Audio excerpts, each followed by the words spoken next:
Bueno, vamos a hablar ahora de lo que ocurrió durante los primeros años de la nacionalización ferroviaria, y yo acá quiero aclarar algo.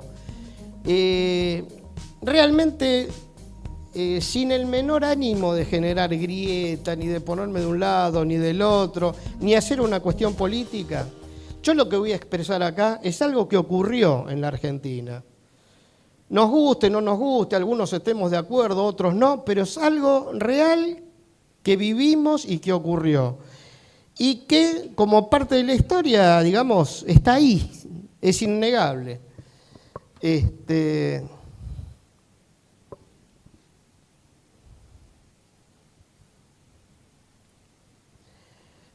Bueno, acá está un poco lo que les dije recién, digamos, ¿no?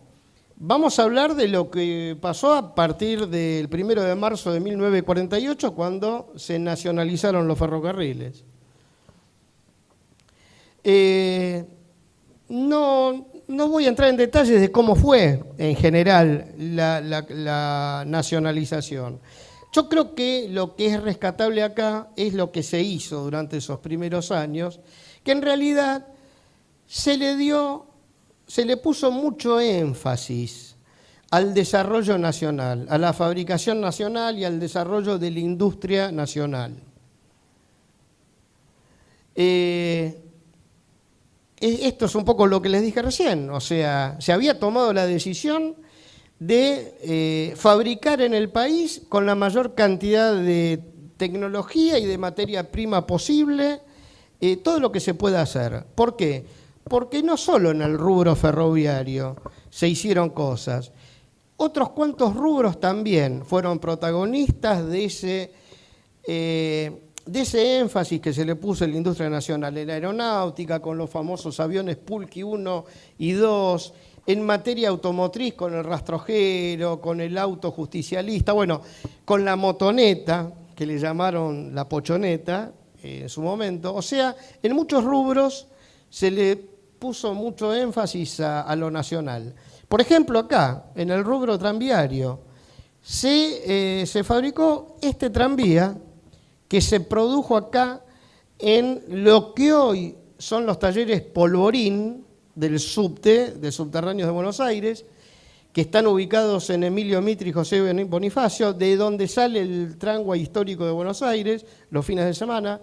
Ahí en ese lugar se fabricó este coche tranviario, un PCC al mejor estilo norteamericano.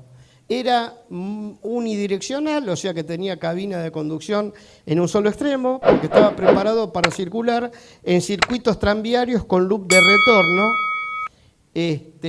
PCC, porque deriva, digamos, de la sigla en inglés, President Commission Conference, que fue, digamos, una comisión que en Estados Unidos elaboró las normas y demás para fabricar este tipo de tranvías, que a diferencia del resto de los tranvías conocidos por todos, no tenían un controller manual, sino que se manejaban con pedales.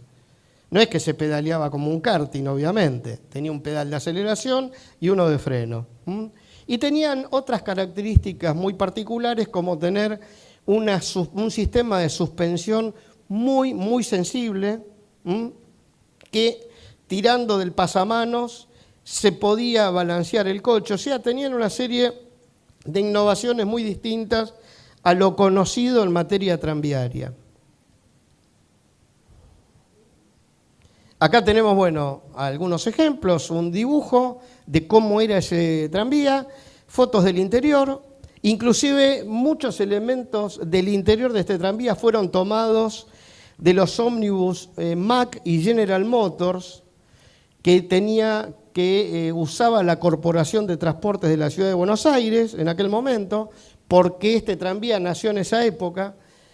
Por ejemplo, las luces interiores, los asientos y demás, provenían de ómnibus fuera de servicio o elementos que estaban de repuesto. Pero lo cierto es que ese tranvía básicamente nunca llegó a fabricarse en serie. Fue un tranvía que salía a circular cada vez que era necesario hacer una campaña política o alguna fiesta o algo en particular. Nunca se llegó a producir en serie. Otro producto de aquellos años fue este coche, que se le llamó coche huevo, por ejemplo. En 1950 se hizo en talleres Liniers del ferrocarril Sarmiento, que se llamó, creo que se llamó Justicialista o Perón o algo por el estilo. Pero se lo llamaba internamente como coche huevo debido, digamos, a su diseño, que ahora lo vamos a ver mejor. Tenían motores, bueno, de este proyecto se encargó el ingeniero Félix Arauz, que era muy conocido en el medio ferroviario, además era profesor y demás. Tenía un sistema que no tenía ejes, básicamente tenía ruedas individuales, con suspensión individual, y estaba movido por un motor Leyland, de cilindros en línea, 6 cilindros en línea creo que eran. Y acá lo tienen, digamos. ¿Por qué se le llamó coche huevo? Por este diseño, justamente. Ahí dice, tenían 2 motores horizontales Leyland de 6 cilindros, cada uno. Y nunca llegó, digamos, más allá de operar internamente como prueba en talleres Liniers, aunque también, según cuentan algunos historiadores, este coche terminó sirviendo internamente en la base de Puerto Belgrano. Ahí, digamos, sirvió durante una época y después nunca más se supo qué pasó. Hay algunas fotos donde lo muestran ya cortado, digamos, fuera de la vía, utilizado como vivienda, porque obviamente lo deben haber rematado, lo deben haber vendido. Otro hito de aquella época fue la construcción de estos coches. Acá estamos hablando de Talleres Tafí Viejo. Si bien Talleres Tafí Viejo se caracterizó durante muchos años en fabricar fundamentalmente coches de pasajeros, carrozados en madera, inclusive hasta para trocha ancha. El fuerte, digamos, fue para trocha métrica, hasta que empezaron a producir, inclusive el tren presidencial de trocha métrica, que hoy está en el Museo de la Quinta San Vicente, fue fabricado en Talleres Tafí Viejo, en Tucumán. Fabricaron coches metálicos, por ejemplo, los coches para el servicio local que tuvo, digamos, lo que ahora se llama Línea Belgrano Sur. En aquella época era simplemente Línea Belgrano porque Belgrano Sur y Belgrano Norte es una denominación que comenzó a existir a partir de la década del 90 con el nacimiento de las concesiones. Antes era Línea Belgrano, punto. No existía ni Belgrano Norte ni Belgrano Sur. Pero digamos que Talleres Tafí Viejo fabricó una enorme cantidad de coches de madera y metálicos de distintas clases, pero tal vez el más característico fue este. Estos coches, que en la jerga se les llamaban embarazados porque eran como muy bombés, que fueron fabricados especialmente para un tren que se denominó el Capillense, que cubría justamente el trayecto entre Retiro y Capilla del Monte, en Córdoba. Estos coches tenían algunas características muy especiales porque eran los únicos en la línea de Belgrano con aire acondicionado, bogies de 3 ejes porque eran muy pesados y muy largos. Era una cosa rara para esa época en la línea de Belgrano, muy largos, con bogies de 3 ejes para repartir más el enorme peso por eje que tenían en vías de la línea de Belgrano que nunca fueron de lo mejor. Rieles chiquitos, o sea, rieles livianos y demás, y equipamiento de aire acondicionado, ¿no? Acá tienen algunas imágenes de ese tren partiendo de Retiro. Acá tienen también más o menos unos 15 coches se produjeron, entre coches Pullman, furgones, comedores y demás. Había un coche combinado, comedor-cocina. Y luego, cuando fueron quitados del servicio público, 3 de esas unidades fueron modificadas, ahí tienen los números de los 3 coches de los que estamos hablando, fueron modificados para, a partir de 1979, comenzar a funcionar como tren sanitario operado por la Fundación Alma. Lamentablemente, cuando se dejaron de usar estos coches, que esto debe haber sido allá por 2016 aproximadamente, quedaron tirados, por así decirlo, abandonados. Hoy están en la playa Retiro Norte, algunos le llaman Playa Saldías, pero en realidad la parada es Saldías, la playa es Retiro Norte.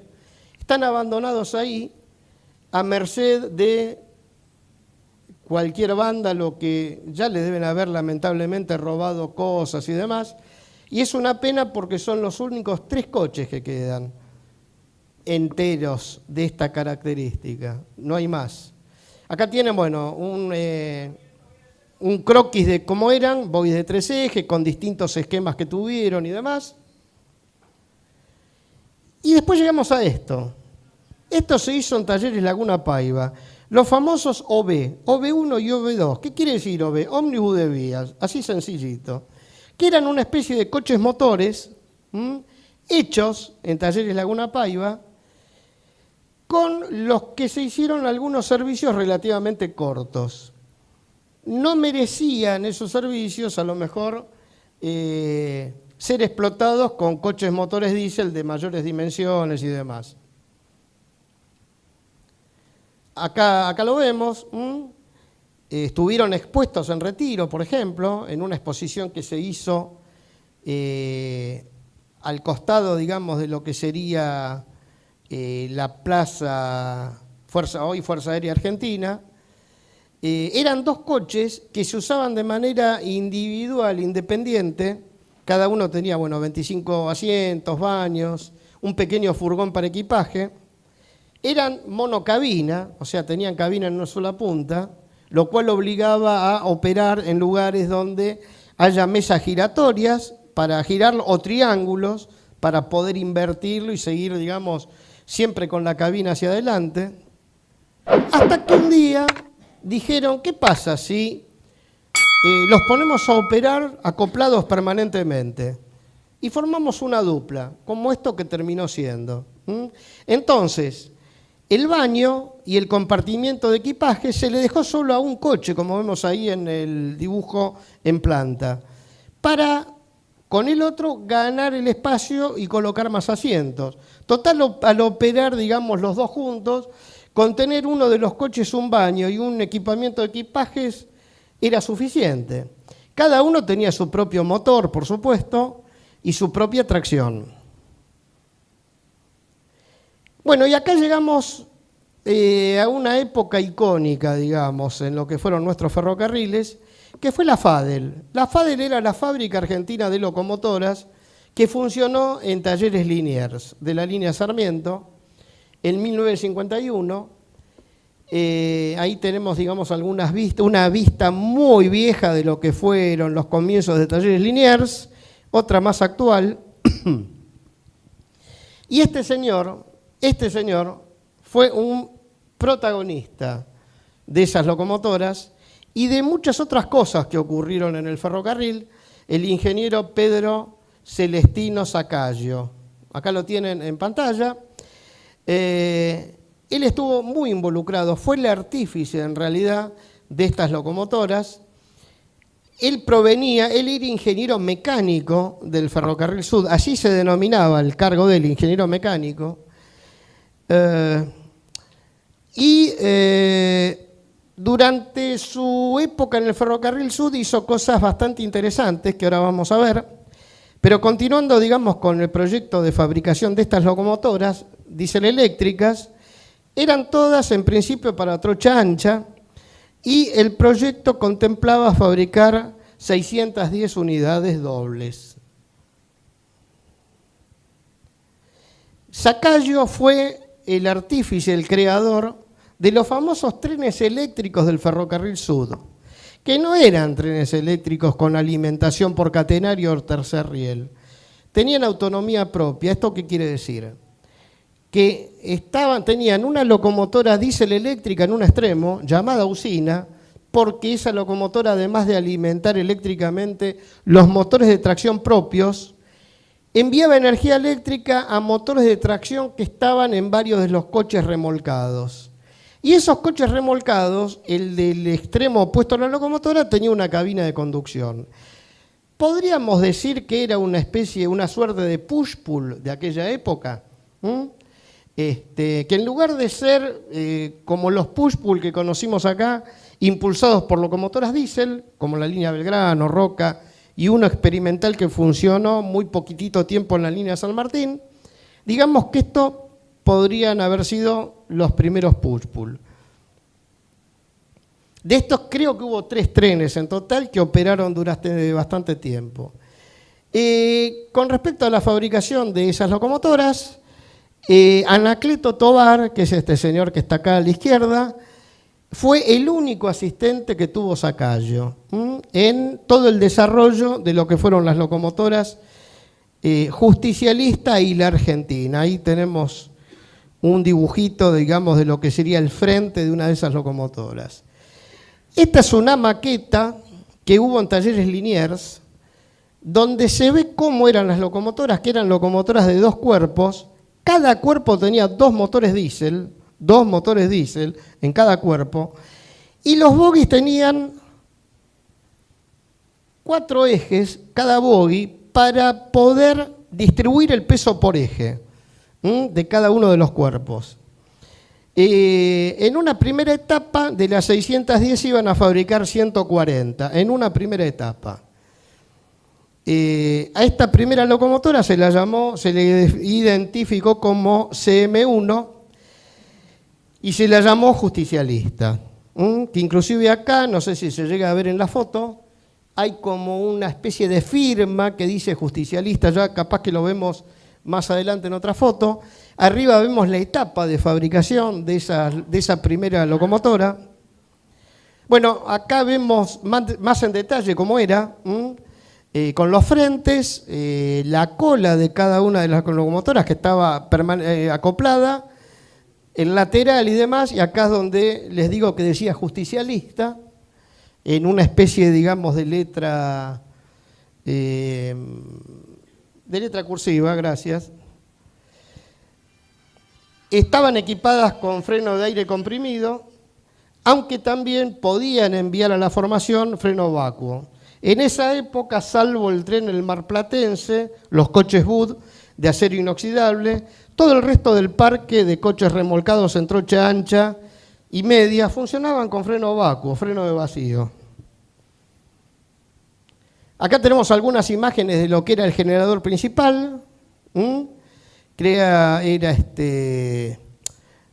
el motor diésel, que era un motor marca Sulzer, modelo 6LDA25, de 4 tiempos y 6 cilindros en línea, de 735 HP cada uno.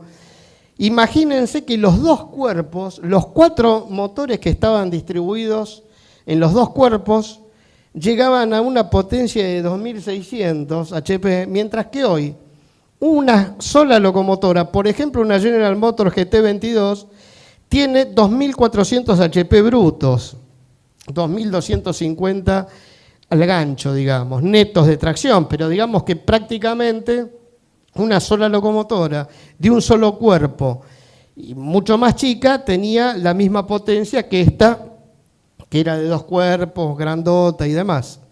Los motores eléctricos de tracción eran English Electric, ingleses por supuesto, y los generadores Oerlikon, que creo que eran de origen suizo, si no me equivoco. Bueno, acá lo tenemos al ingeniero Sacayo con, en ese momento, el presidente Perón, recorriendo la locomotora en el momento de la presentación. Ahí tenemos otra foto del bogie donde se ve uno de los cilindros de freno y demás. Tenían una autonomía de 2.000 kilómetros y podían alcanzar con relativa facilidad 150 kilómetros por hora, lo cual, digamos, para la época no era una cifra despreciable para nada. Y el otro detalle, acá tienen lo que pesaba, 2.229 kilos, o sea, los dos cuerpos. 229.000 kilos. Por eso tenía esa cantidad de ejes, para poder distribuir ese enorme peso. Y un detalle interesante, cada motor diésel obviamente tenía su propio grupo electrógeno, tenía su propio generador principal, auxiliar y demás, que alimentaba cada uno de los bogies. O sea que, llegado el caso, si era necesario y si se pretendía usar de esa manera, la locomotora podía moverse solamente con un grupo tractor, si no tenía que, digamos, remolcar demasiado peso y demás. Bueno, eso en la práctica nunca ocurrió. Siempre funcionaron los dos motores diésel y estuvieron en servicio todos los motores de tracción. Cada grupo propulsor, bueno, esto es lo que les decía recién, en definitiva. Ahí lo tienen, digamos, escrito más claramente de que lo que yo lo acabo de explicar, probablemente, aunque eso lo escribí yo, pero bueno, no importa. Pero en definitiva, bueno, es eso. Acá tienen algunas muestras de lo que era la cabina de conducción. El controller era un volante, como se ve en la foto de la derecha, con las palancas de freno un poquito más a la derecha, lo que hoy en cualquier locomotora es el freno independiente, o sea, solo el de la locomotora, y la palanca del freno combinado, que es el freno que se aplica tanto en la locomotora como el tren, cuando la locomotora está remolcando un tren. En octubre de 1951, esta locomotora fue expuesta ahí en la zona de Retiro como propaganda política, digamos. Luego se utilizó como prueba hacia distintos destinos, llegando, por ejemplo, a San Carlos de Bariloche, en un viaje de prueba, a Mar del Plata, esto en el ferrocarril Roca, con los coches Bud de acero inoxidable, de los que le hablé hace un ratito, y también se usó en la línea San Martín.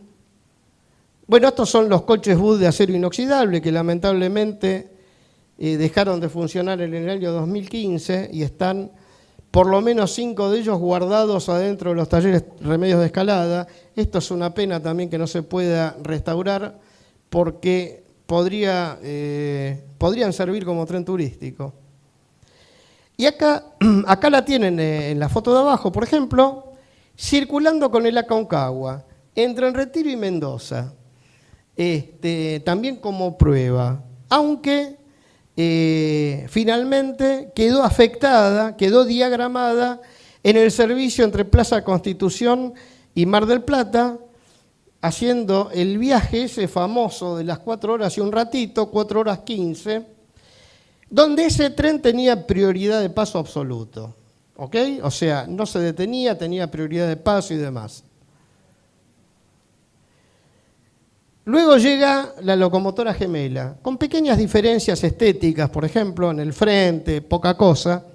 Esta fue la CM2, la argentina, que salió de los talleres en 1952, con una imagen, como les dije, muy parecida a la anterior, incluyendo pequeñas mejoras, como la refrigeración, por ejemplo, para las cajas de ejes.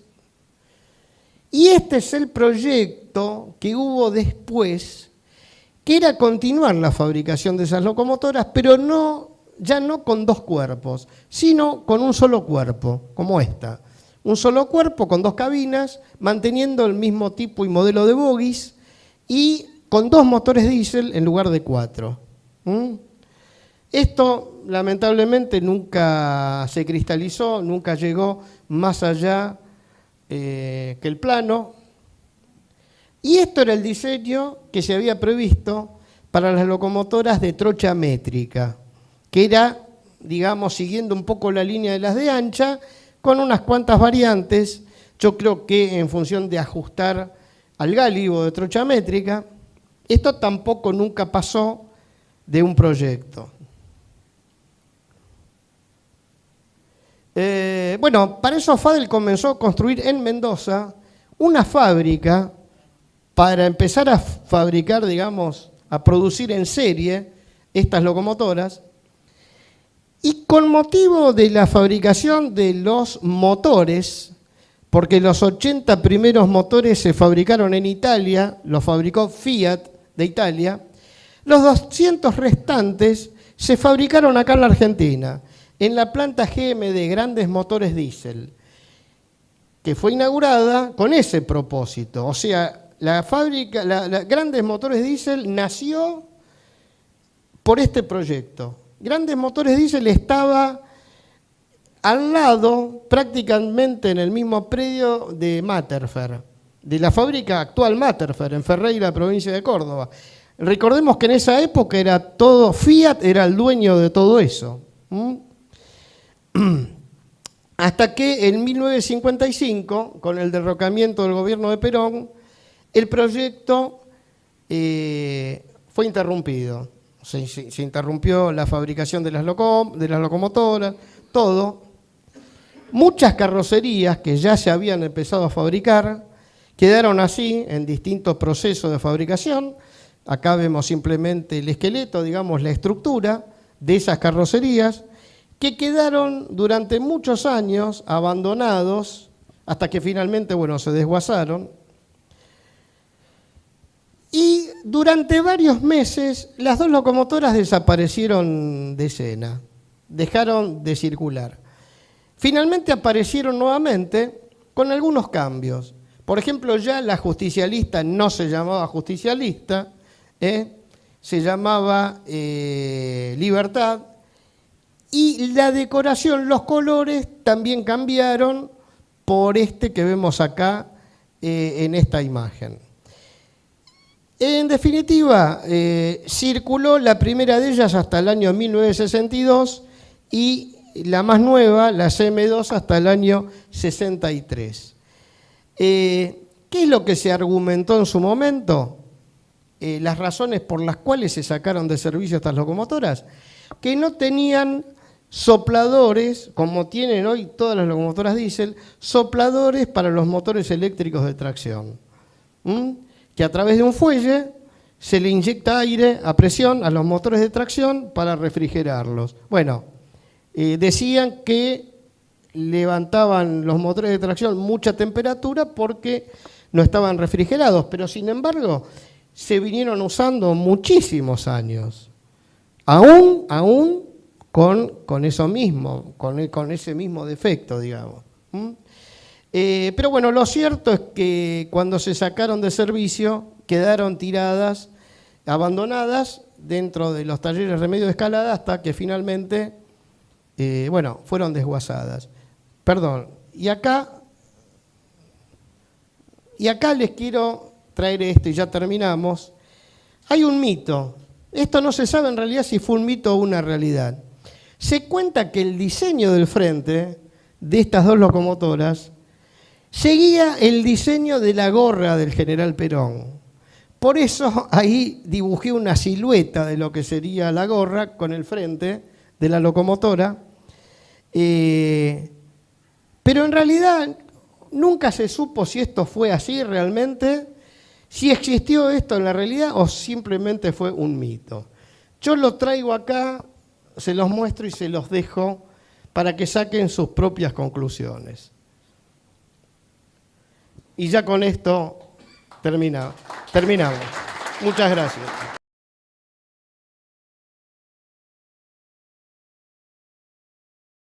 Si te gustó este video y querés ayudarnos a poder continuar generando contenidos para este canal, podés ayudarnos con un super gracias. Es muy fácil. Les das clic en el corazoncito de gracias, elegís el monto que puedas donar, apretás botón comprar y enviar, luego completás los datos y los envías. Y si no podés colaborar con dejarnos un like y compartir el video, ya nos estás ayudando. Muchas gracias.